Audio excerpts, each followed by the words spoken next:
Hello everyone. आज हम लोग इस वीडियो में contemporary India and education paper का नोट्स देखने वाले हैं। आज के इस वीडियो का जो टॉपिक है वह है गुरु शिष्य रिलेशन इन वैदिक एजुकेशन। वैदिक कालीन शिक्षा में गुरु शिष्य से जो संबंध था वो किस तरीके से होता था, क्या ड्यूटीज़ हुआ करते थे गुरु का शिष्य के प्रति एंड शिष्य का गुरु के प्रति क्या क्या ड्यूटीज़ हुआ करते थे, रिस्पॉन्सिबिलिटीज़ क्या क्या थे। ठीक है, तो इसी के बारे में हम लोग आज नोट्स देखने वाले हैं। यह नोट्स आपके लिए हिंदी एंड इंग्लिश दोनों में रहने वाला है। तो जो भी चैनल पे नए हैं चैनल को सब्सक्राइब भी कर ले, क्योंकि इस चैनल पे आपको बी रिलेटेड सारे नोट्स हिंदी एंड इंग्लिश में मिलते हैं। तो चलिए वीडियो कंटिन्यू करते हैं। गुरु शिष्य रिलेशन इन वैदिक एजुकेशन। वैदिक काल में गुरु और शिष्यों के बीच अत्यंत मधुर, आत्मीय एवं अनुकरणीय संबंध थे। मतलब एक तरह से हम लोग बोल सकते हैं बहुत ही प्योर रिलेशंस हुआ करता था टीचर्स एंड स्टूडेंट्स के बीच में। वैदिक काल में गुरु शिष्यों के साथ पुत्रवत भावना से व्यवहार करते थे और शिष्य भी गुरुओं के पिता तुल्य मानते थे। वैदिक काल में क्या होता था कि जो गुरु होते थे वो शिष्य को अपने पुत्र की तरह ही उनके साथ व्यवहार करते थे, उनको अपना मानते थे, और जो शिष्य होते थे वो भी गुरुओं को अपने पिता के तरह ही मानते थे। फिर आगे है प्रेम, स्नेह, आत्मीयता, त्याग, समर्पण तथा श्रद्धा का यह वातावरण तत्कालीन शिक्षा व्यवस्था की महत्ता की ओर अधिक बढ़ाने का कार्य कर रहा था। तो यह जो एटमॉस्फेयर था उनके बीच में आपस में जो इंटीमेसी, अफेक्शंस, लव, सेक्रीफाइस का जो उनके बीच में जो एटमॉस्फेयर था शिष्य एंड जो गुरु थे उनके बीच में, ये सभी क्या कर रहा था, तो जो एजुकेशन सिस्टम था उस वक्त का उसमें और महत्व को उसको बढ़ा रहा था। वैदिक काल में गुरुकुलों की व्यवस्था गुरु और शिष्य दोनों संयुक्त रूप से करते थे। जो मैनेजमेंट होता था वो गुरु क्लास में जो वो दोनों मिल करके करते थे। जो गुरु होते थे और जो शिष्य होते थे वो मैनेजमेंट जो होता था उन दोनों के देख रेख में होता था और सब मिल बांट करके काम भी डिवाइड होता था। This arrangement was done very smoothly by the division of work. और जो काम का डिवीज़न होता था वो बहुत अच्छे तरीके से हो जाता था कि क्या क्या काम जो है वो शिष्य को करना है, क्या रिस्पॉन्सिबिलिटी जो शिष्य को करना है और क्या रिस्पॉन्सिबिलिटीज़ है जो कि वो गुरु को करना है। तो गुरुकुलास में जो है इस तरीके से जो था वो मैनेजमेंट सिस्टम चलता था। ऐसा अनुमान है कि वैदिक काल में सभी शिष्यों को गुरुकुल के सभी कार्यों को बारी बारी से करने होते थे। शिष्यों के साथ किसी प्रकार का भेदभाव नहीं किया जाता था।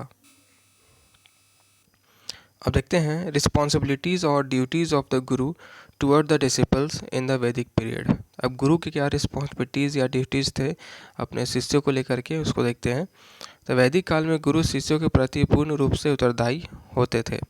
वे शिष्यों के प्रति निम्नलिखित दायित्वों एवं कर्तव्यों को निर्वहन को अपना नैतिक धर्म समझते थे। अब क्या क्या रिस्पॉन्सिबिलिटीज़ थे। फर्स्ट है to make arrangements for the residence of the disciples, their food, clothes etcetera. जो शिष्य होते थे उनके रहने का आवास, उनका खाना, वस्त्र इत्यादि का व्यवस्था करना। सेकेंड है taking care of the health of the disciples and making arrangements for treatment when they are unwell. उनका स्वास्थ्य का भी देखभाल करना, अगर कोई बीमार पड़ जाता है तो उसका उपचार का भी जो व्यवस्था करना होता है वो गुरु को ही करना होता था। थर्ड है to compulsorily impart knowledge of language, religion, ethics to the disciples.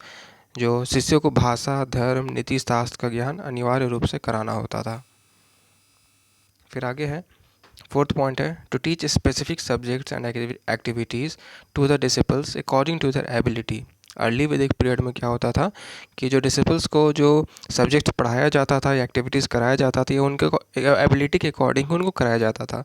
लेकिन लेटर वैदिक पीरियड में क्या हो गया कि उनके वर्ण के अकॉर्डिंग जो है उनको ये शिक्षा देने जाने लगी। जैसे कि ब्राह्मण होते थे तो उनको विद्या, पढ़ाई लिखाई, जो क्षत्रिय होते थे उनको सुरक्षा और भाला ये सभी का ज्ञान मिलने लगा। इसी तरीके से जो वर्ण के अकॉर्डिंग फिर शिक्षा मिलने लगा वो लेटर वैदिक पीरियड में। लेकिन अर्ली वैदिक पीरियड में जो था वो उनके एबिलिटी के अकॉर्डिंग उनको शिक्षा दिया जाता था। फिफ्थ पॉइंट है टीचिंग को conduct to the students and building their character. उनका शिष्यों को सह आचरण की शिक्षा तथा उनका चरित्र निर्माण कराना भी यह था गुरु का ही रिस्पॉन्सिबिलिटी हुआ करता था। सिक्स पॉइंट है orienting and motivating the disciples towards the deeds worth doing and saving them from the deeds which cannot be done। शिष्य को करने योग्य कर्मों के प्रति उनको और मोटिवेट किया जाता था, जो काम जो सही है उनके प्रति और उनको मोटिवेट किया जाता था करने के लिए, और जो काम गलत है उसको नहीं करने से बचाया जाता था। 7वां पॉइंट है all round development of the student, शिष्यों का सर्वांगीण विकास कराना भी है गुरु का ही रिस्पॉन्सिबिलिटी था। 8 पॉइंट है after completing the education allowing the disciples to enter the household life and guiding them, शिक्षा पूरी करने के बाद शिष्य को गृहस्थ जीवन में प्रवेश की आज्ञा देना तथा उनका मार्गदर्शन करना यह गुरुओं का यह दायित्व हुआ करता था। अब देखते हैं duties of the disciples towards the Guru in the वैदिक पीरियड। अब शिष्यों का क्या दायित्व हुआ करता था या कर्तव्य हुआ करता था अपने गुरु को लेकर के। The disciples used to follow the following duties with great respect, loyalty and religion. First है to clean the Gurukul on a regular basis and make complete arrangements for it.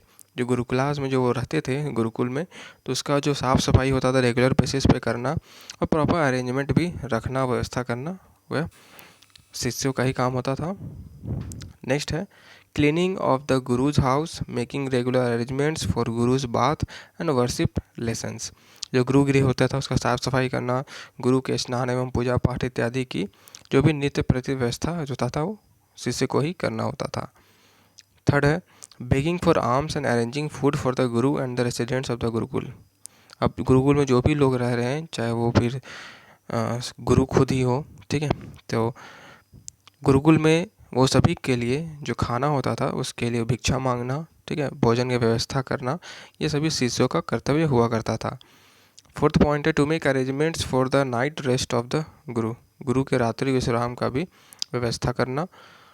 Fifth point है pressing the feet and hands of the guru as per need before sleeping.